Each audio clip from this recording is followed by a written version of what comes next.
శ్రీ గురుభ్యో నమ. గురుర్బ్రహ్మా గురుర్విష్ణు గురుర్దేవో మహేశ్వర గురు సాక్షాత్ పరం బ్రహ్మ తస్మై శ్రీ గురవే నమ. అస్మద్ గురుచరణ పాదారవిందాభ్యాం నమ.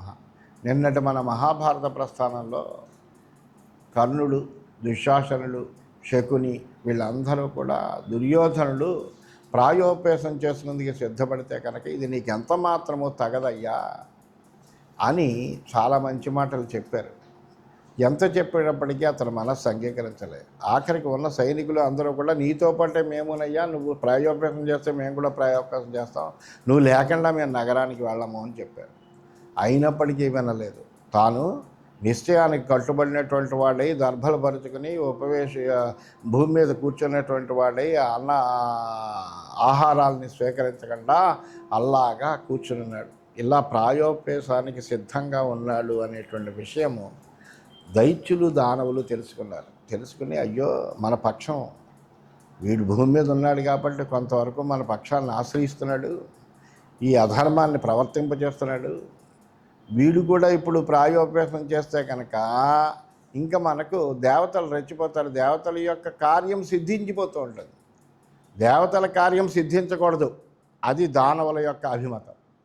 అందువలన మన పక్షంలో ఉన్నటువంటి వాడిని మనం ఉజ్జీవితుడిని చేయాలి, వాడిని ప్రేరేపించాలి అని మనసులో అనుకున్నారు. అనుకున్నటువంటి వాళ్ళే వాళ్ళు గొప్ప, వాళ్ళు కూడా వేదపారంగతులు. అందువలన వాళ్ళకు కూడా ఏం చేయాలో తెలుసు. అందువలన వాళ్ళు కూడా మంత్రపూర్వకమైనటువంటి క్రియల ద్వారా హోమం చేస్తే అందులోంచి ఒక కృత్య వచ్చింది. ఏం చేయాలి మహాత్మా, నువ్వు వెళ్ళి ఆ సుయోధుడిని తీసుకురా అన్నారు. అంటే ఆ సుయోధుడిని తీసుకొచ్చి వాళ్ళ ముందర పెడితే అప్పుడు ఆ సుయోధుడిని చూసి ఆనందంతో వాళ్ళందరూ కూడా ఇలా చెబుతున్నారు. దానవులందరూ ఈ విధంగా చెబుతున్నారు. భోః సుయోధన రాజేంద్ర భరతానాం కులోద్వహ శూరైః పరివృతో నిత్యం తథైవ చ మహాత్మభిః ఆకాశీః సాహసమిదం కస్మాత్ ప్రాయోపవేశనం ఆత్మత్యాగీ హృదో యాతి వాచ్యతాం చాయశస్కరీం. ఓ సుయోధన, ఓ మహారాజా, నీ చుట్టూ ఎప్పుడు మహాత్ములు ఉంటారు, మహాపరాక్రమవంతులందరూ కూడా ఉంటారు కదయ్యా. ఇంత ప్రాయోపవేశం చేసుకోవాలి అంటూ ఇంత సాహసం ఏంటయ్యా నీకు? ఆత్మత్యాగం ఎవడైతే చేసుకుంటాడో వాడు అధోలోకాలకి పోతాడు. ఆ విషయం నీకు తెలవదా? నిందకు లోనవుతాడు. అంటే ధైర్యము లేక, వచ్చినటువంటి ఆపదలను ఎదుర్కోలేక ఆత్మత్యాగం చేసుకుంటున్నాడు అని నింద భరిస్తాడు. వాడు అపకీర్తికి ఆశ్రయం అవుతాడు. వాడి గురించి ఎవరు గొప్పగా చెప్పుకోరు. నహి కార్య విరుద్ధేషు బహుపాపేషు కర్మసు మూలఘాతిషు సజ్జంతే బుద్ధిమంతో భవద్విదాః. ఎప్పుడైనా మనము ఏదైనా ఒక అభీష్టం నెరవేర్చుకోవాలంటే దాని కార్యానికి విరుద్ధమైనటువంటి పాపహేతువైనటువంటి మూలనాశనం చేసేటువంటి పనుల్లో నీలాంటి బుద్ధిమంతులు తగులుకోకూడదు. ఎందుకంటే నువ్వు ఏదో ఒక పని చెయ్యాలనుకున్నావు, పాండవులను పరాభవించాలన్నావు, పాండవులను జయించాలి అనుకున్నావు, పాండవులకి అసలు రాజ్యం ఇవ్వకూడదు అనుకున్నావు. ఇప్పుడు నువ్వు ఆత్మత్యాగం చేస్తే జరిగేదేమిటి? నువ్వు అనుకున్నవి ఏమీ జరగవు కదా. అంటే మూలానికే నష్టం తెచ్చేటువంటి పనిని నువ్వు చేస్తున్నావు. నువ్వు ఉంటే వాళ్ళని నిగ్రహించగలవు, ఇప్పుడు కాకపోతే రేపైనా. నువ్వే లేనప్పుడు ఇంకా అదే జరగదు. అందువలన నియచ్చైనాం మతిం రాజన్ ధర్మార్థ సుఖనాశినీం యశ ప్రతాప వీర్యఘ్రీం శత్రువునాం హర్షవర్ధినీం. అందువలన నీ నిర్ణయం ఏదైతే ఉందో దాన్ని ఉపసంహరించుకో. ఇది ఏం చేస్తుంది? ధర్మార్థాలని, సుఖాలని కూడా నాశనం చేసేటువంటి నిర్ణయం. అంతేకాని వాళ్ళని ప్రాయోపేసం చేసుకుంటే నీ యొక్క లక్ష్యం ఏమైనా నెరవేరుతుందా? నువ్వు అనుకున్నటువంటి పనిని ఏమైనా సాధించినట్టు అవుతుందా?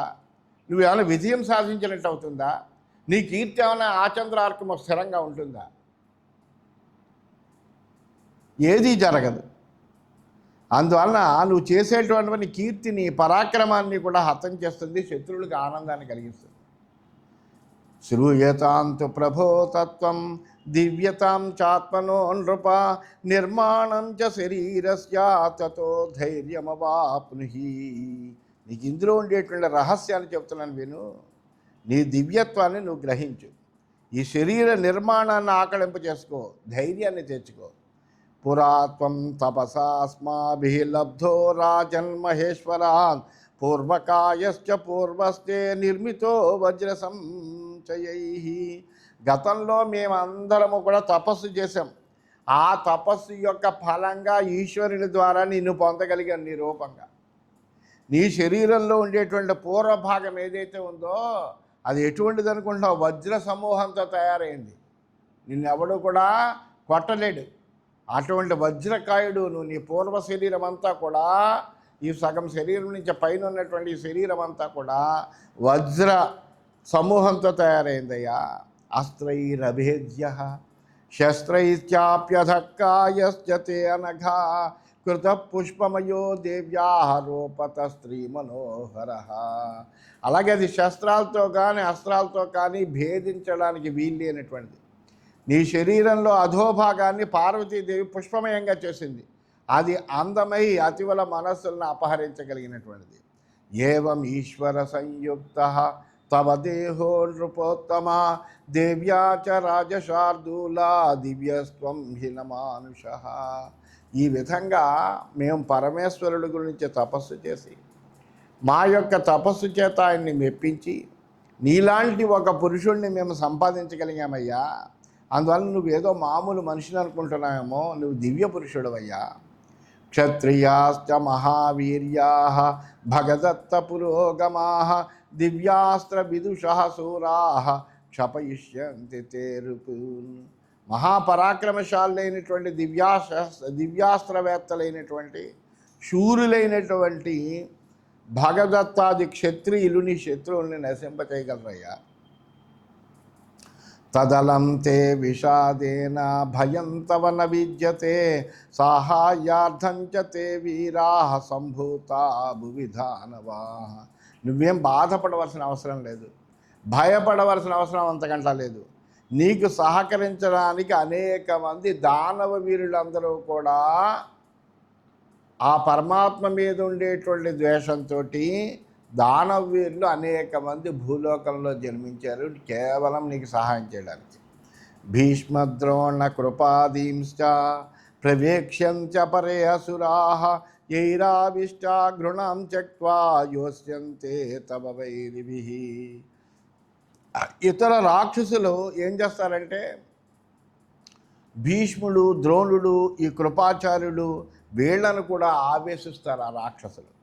దాంతో వాళ్ళు కూడా ఏం చేస్తారు మరి, భీష్ముడు, ద్రోణుడు, కృపాచార్యుడు అంటే వాళ్ళందరూ కూడా సజ్జనులైనటువంటి వాళ్ళే, వాళ్ళకి అన్ని విషయాలు తెలిసినటువంటి వాళ్ళే. అయినప్పటికీ నీ పక్షమందే వాళ్ళు యుద్ధం చేయడానికి ఎందుకుంటున్నారు అంటే ఈ భూలోకంలో ఉండేటువంటి రాక్షస గణం వాళ్ళని ఆవేశిస్తారు. ఆ ఆవేశించడం వల్ల వాళ్ళు జాలి లేకుండా వాళ్ళు కూడా నీ శత్రువులతో పోరాడతారయ్యా. నైవ పుత్రాన్న చ భ్రాతృన్ న పితॄన్న చ బాంధవాన్ నైవ శిష్యాన్న చ జ్ఞాతీన్న బాలాన్ స్థవిరాన్న చ యుధి సంప్రహరిష్యంతః మోక్ష్యంతి కురు సత్తమా నిస్నేహా దానవావిష్టాః సమాక్రాంతే అంతరాత్మని.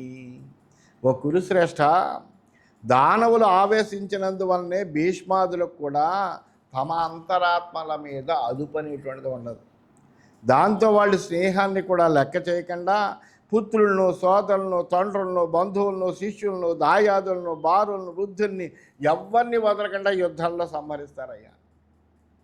ఎందుకంటే ఇదంతా కూడా రాక్షసులు ఆవేశిస్తారు వాళ్ళని, అందువలన వాళ్ళు అలా చేస్తారయ్యా.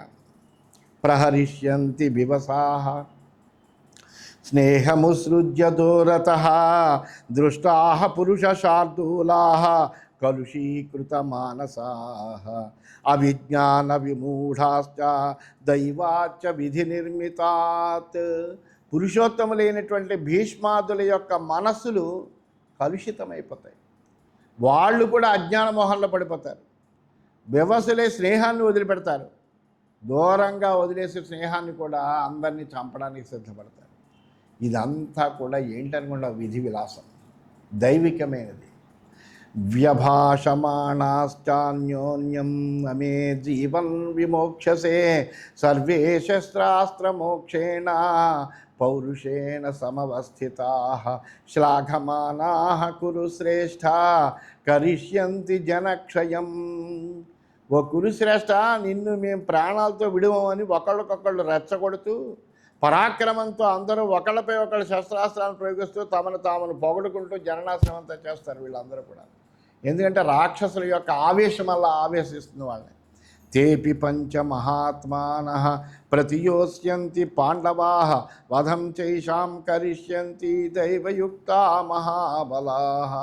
అలాగే దైవ సహకారంతో మహాబలైనటువంటి ఆ పాండవుల్ని దైవ ఆవేశం కలుగుతుంది వాళ్ళకి. అందువల్ల వాళ్ళు ఏం చేస్తారంటే ఈ భీష్మాదులకి ఎదురు నిలిచి వాళ్ళతో పోరాడి వాళ్ళని చంపేస్తారు. దైత్యరక్షో గణాశ్చైవ సంభూతాః క్షత్రయోనిషు యోస్యంతి యుధి విక్రమ్య శత్రుభిస్తవ పార్థివ గదాభిర్ముసలైః శూలైః శస్త్రైః ఉచ్చావచైస్తదా ప్రహరిష్యంతి తే వీరాః తవారిషు మహాబలాః. ఈ క్షత్రియుల్లో పుట్టినటువంటి దైత్య రాక్షస గణాలు యుద్ధంలో పరాక్రమించి నీ శత్రువులతో పోరాడతారు. వాళ్ళందరూ కూడా మహాబలుడైనటువంటి ఆ వీళ్ళు గదలతో, రోకలతో, శూలాలతోటి, పట్టిషాలతోటి, ఇలా అనేకములైన ఆయుధాలతోటి, చిన్న పెద్ద అనేకములైనటువంటి ఆయుధాలతోటి నీ శత్రువులను పడతారయ్యా. యచ్చతే అంతర్గతం వీర భయమర్జున సంభవం తత్రాపి విహితోస్మాభిః వధోపాయో అర్జునస్య వై. అయితే నీ మనస్సులో ఒక్క భయం అన్నది, అర్జునుడు అంటే భయం. అర్జునుడు అక్కడుంటే మొత్తం కౌరవసేన అంతని కూడా దునుమాడగలడు అనేటువంటి ఒక భయం అన్నది నీకు. ఆ అర్జున సంహారం కోసం కూడా మేము ఒక ఉపాయాన్ని ఆలోచించామయ్యా. హతస్య నరకస్యాత్మ కర్ణమూర్తిముపాశ్రితః తద్వైరం సంస్మరన్ వీరా యోచ్యతే కేశవార్జును. మరణించినటువంటి నరకాసురుడి యొక్క, నరకుడి యొక్క ఆత్మ ఈ కర్ణుడి శరీరంలో ఆవేశించిందయ్యా. ఆ వైరాన్ని తలుచుకుంటూ కర్ణుడు కృష్ణార్జునులతో పోరాడతాడు. సతే విక్రమశౌటీరః రణే పార్థం విజేష్యతి కర్ణ ప్రహరతాం శ్రేష్ఠ సర్వాంశ్చారీన్ మహారథః. ఈ కర్ణుడు ఎవరనుకున్నావు? మహారథుడు, గొప్ప పరాక్రమ గర్వం కలిగినటువంటి వాడు, యోధుల్లో శ్రేష్టమైనటువంటి వాడు. యుద్ధంలో అర్జునుడిని, ఇతర శత్రువులందరినీ కూడా జయిస్తాడు. జాత్వా జ్ఞాత్వా ఏతచ్ఛద్మనా వజ్రీ రక్షార్థం సవ్యసాచినః కుండలే కవచం చైవ కర్ణస్యాపహరిష్యతి. ఇది గ్రహించి ఇంద్రుడు ఏం చేస్తాడంటే అర్జునుడిని రక్షించాలి అని అనుకుని మోసంతో ఈ కర్ణుడి యొక్క కవచాన్ని, కుండలాలను కూడా అపహరిస్తాడు. తస్మాదస్మాభిరప్యత్ర దైత్యా శతసహస్రశః నియుక్తా రాక్షసాశ్చైవ ఏతే సంశప్తకా ఇతి ప్రఖ్యాతాస్తే అర్జునం వీరం హనిష్యంతి చ మాశుచః అసపత్నా త్వయా హీయం భోక్తవ్యా వసుధా నృప. అందుకోసం మేము కూడా ఏం చేస్తామంటే సంశప్త కులము అనేటువంటి పేరుతోటి 1,00,000 మంది దైత్యులను, రాక్షసులను ఏర్పాటు చేశాం. వాళ్ళందరూ కూడా ప్రసిద్ధమైనటువంటి వీరులు. వాళ్ళందరూ వీరుడైనటువంటి అర్జునుడిని సంహరిస్తారయ్యా. నువ్వేం దుఃఖించకు, ఈ భూమిని శత్రురహితంగా అనుభవించాలి. మా విషాదంగమః తస్మాన్నైతత్వయ్యుపపద్యతే వినష్టే త్వయి చాస్మాకం పక్షో హీయేత కౌరవా. కాబట్టి నువ్వు బాధపడకు, నీకు ఇది ఎంత మాత్రమో కూడా తగదు. నువ్వు మరణిస్తే మా పక్షమంతా ఏమవుతుందంటే చాలా బలహీనమవుతుందయ్యా. గచ్చ వీరనతే బుద్ధి అన్యా కార్యా కథంచన త్వమస్మాకం గతిర్నిత్యం దేవతానాం చ పాండవాః. కాబట్టి వీరుడని వెళ్ళు, నువ్వు ఏ రీతిగానో మరో ఆలోచన చేయకు, నువ్వెప్పుడూ మాకు దిక్కు. ఎందుకంటే పాండవులకు దేవతల దిక్కు, నువ్వు మాకు దిక్కు. దేవతలందరూ కూడా పాండవుల పక్షంలో ఉన్నారు, ఈ దైత్యులు, దానవులు అందరూ నీ పక్షంలో ఉన్నారు. అందువలన ఈ దేవతలకు పాండవులు దిక్కయ్యారు, మాకు నువ్వు దిక్కయ్యవు, అందువలన నువ్వు ఆలోచన చేయకయా వెళ్ళన్నారు. ఏవముక్త్వా పరిష్వద్య దైత్యాస్తం రాజకుంజరం సమాశ్వాస్య చతుర్దర్శం పుత్రవత్ దానవర్షభా స్థిరాంకృత్వా బుద్ధిమస్య ప్రియాణ్యుక్త్వా చ భారత గమ్యతామిత్యనుజ్ఞాయ జయమాప్నుహి చేత్యథా. ఈ విధంగా ఆ దైత్యులందరూ కూడా ఎదిరించరాని వీరుడు, గొప్ప బలపరాక్రమాలు కలిగినటువంటి దుర్యోధనుడిని కౌగిలించుకుని పుత్రుడి వలె అన్వయించి ప్రియమైనటువంటి మాటలన్నీ కూడా చెప్పి అతని యొక్క బుద్ధిని కొద్దుటపరిచారు. మళ్ళీ అతడి యొక్క బుద్ధిని జీవించడానికి వీలుగా, అంటే ప్రాయోపవేశం నుండి మరల్చారు. ఇక వెళ్ళవయ్యా, నీదే గెలుపు అని ఆజ్ఞాపించారు.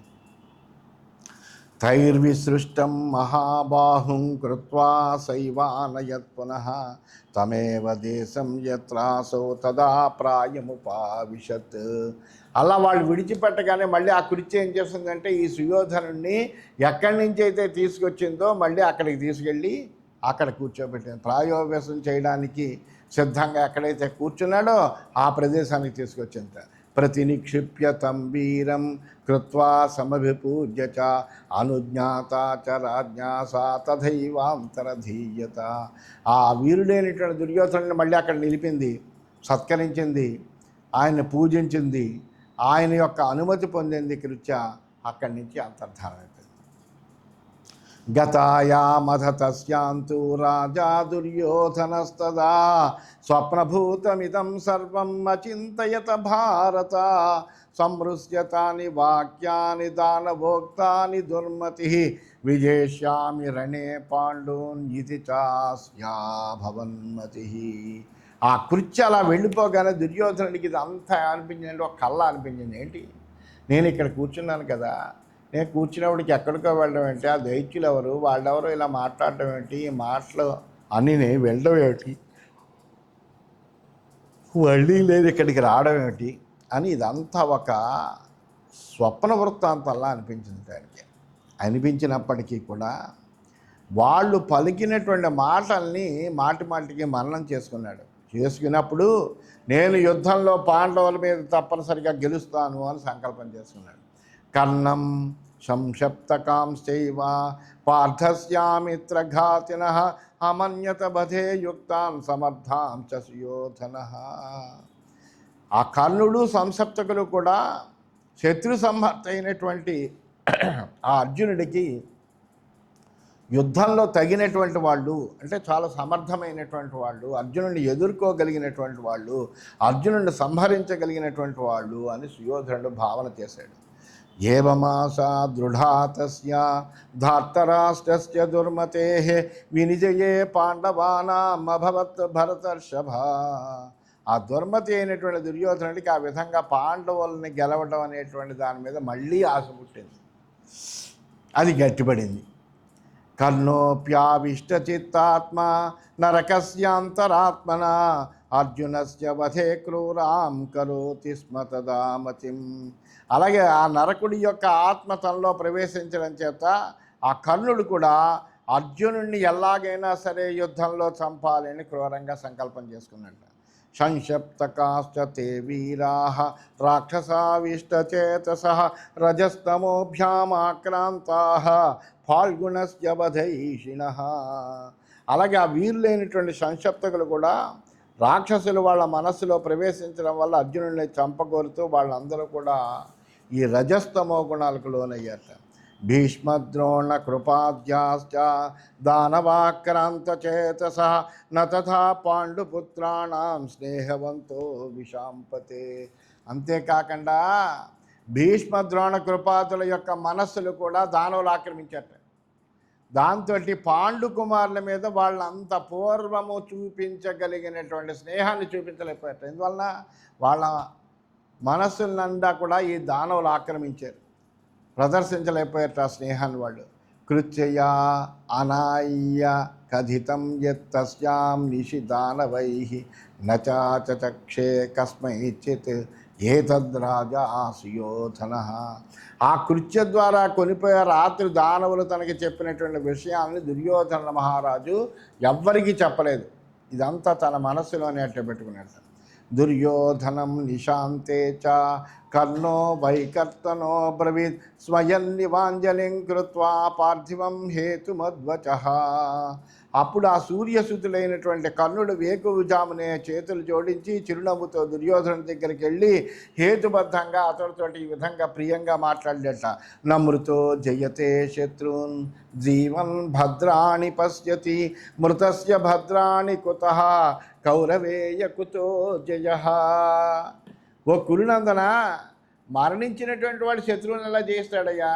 మరణిస్తే కనుక మరణమే వస్తుంది, శత్రువుని జయించలేడు. బతుకుంటే ఎప్పుడు శుభాలు కలుగుతాయి. అందువలన మన బ్రతుకుని మనమే తెల్లార్చుకోకూడదు. బ్రతుకుంటే కనుక ఇప్పుడు కష్టం వచ్చినా ఈ కష్టం పోయి రేపు శుభం రావచ్చు. ఆ రాబోయేటువంటి శుభాన్ని సుఖాన్ని అనుభవించడానికి నువ్వు లేకపోతే, అందువలన ఎప్పుడు కూడా బ్రతికే ఉండాలయ్యా. మరణించిన వాడికి ఏ విధమైన శుభాలు ఉండవు, విజయాలు ఉండవు. బ్రతికి ఉంటే కనుక మనం ఏదైనా సాధించగలము. నకాలోద్య విషాదస్య భయస్య మరణస్య వా పరిష్వజ్యాబ్రవీత్సైనం భుజాభ్యాం సమహాభుజః.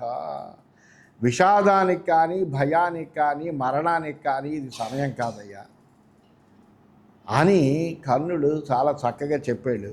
చెప్పి ఆ దుర్యోధనుని భుజాలతోటి కౌగలించుకుని మళ్ళీ ఈ విధంగా అన్నట్ట. ఉత్తిష్ట రాజన్ కిం శేషే కస్మాత్ శోచసి శత్రుహన్ శత్రువున్ ప్రతాప్య వీర్యేణ సగతం మృత్యుమిచ్చసి. ఓ రాజా లేవయ్యా, ఎందుకు అలా నిద్రిస్తావు? శత్రు సంహారకులో నువ్వు దుఃఖించవలసిన అవసరం ఏమన్నది నీకు? పరాక్రమంతో శత్రువులందరినీ కూడా తప్పింపజేసి ఇప్పుడు నువ్వు మరణాన్ని కోరుకుంటే ఎలాగయ్యా? అథవా తే భయం జాతం దృష్ట్వా అర్జున పరాక్రమం సత్యం తే ప్రతిజానామి బధిష్యామి రణే అర్జునన్. ఒకవేళ నువ్వు అర్జునుడి పరాక్రమాన్ని చూసి భయపడ్డావేమో అని భావిస్తున్నాను నేను. అల్లా అర్జునుడి యొక్క పరాక్రమాన్ని చూసి నువ్వు భయపడినట్లయితే ఇదిగో చెప్తున్నాను, నేను నీకు ప్రమాణం చేసి చెప్తున్నాను, యుద్ధంలో అర్జునుడిని నేనే చంపుతాను అన్నాడు కర్ణుడు. గతే త్రయోదశే వర్షే సత్యేనాయుధమాలభే ఆనయిష్యామ్యహం పార్థాన్ వశం తవ జనాధిప.